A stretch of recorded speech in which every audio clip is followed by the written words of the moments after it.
Hello नमस्कार सबैजनालाई। आज चाहिँ शनिबार बाबु र नानी चाहिँ घुम्न जाने भनेर चाहिँ मलाई चाहिँ बाहिर लग्यो यिनीहरूले। मलाई त पोखरामा त्यति चिन्दैन, त्यही भएर उनीहरू आफैले यहाँ यो ठाउँमा जाने भनेर चाहिँ कर गरेर लग्यो। त्यसपछि बगर स्केट पार्क भन्ने ठाउँमा चाहिँ यिनीहरूले मलाई लग्यो। त्यसपछि चाहिँ त्यहाँभित्र छिर्यौँ हामी। त्यसपछि टिकट काट्यो, एकजनाको चाहिँ 150 रुपियाँ लिने रहेछ। अनि ऊ स्केट जुत्ता पनि लगायो बाबु र नानीले।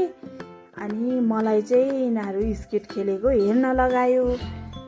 अनि आफूलाई त खेल्न नजान्ने, अनि म त हेरेर बसेँ नानी र बाबुलाई। बाबु चाहिँ अलिक खेल्न जान्ने रहेछ, नानी चाहिँ बिस्तारै बिस्तारै खेलिरहेको छ, जानी नजानी।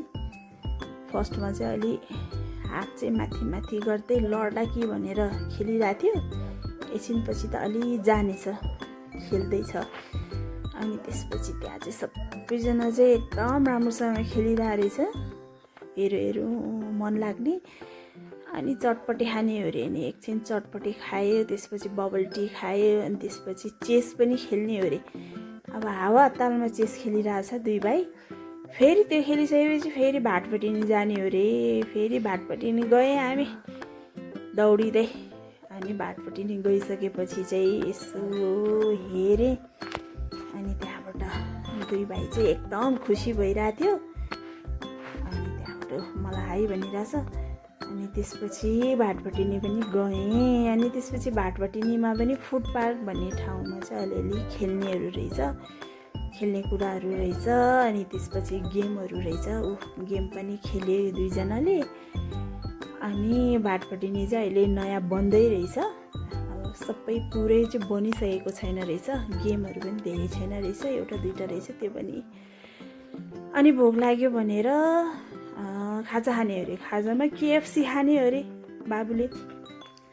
चिकन नगेट पनि खाने भन्थ्यो, अनि चिकन नगेट चाहिँ छैन रहेछ। अनि त्यसपछि बाबुले मन पराउने रहेछ KFC।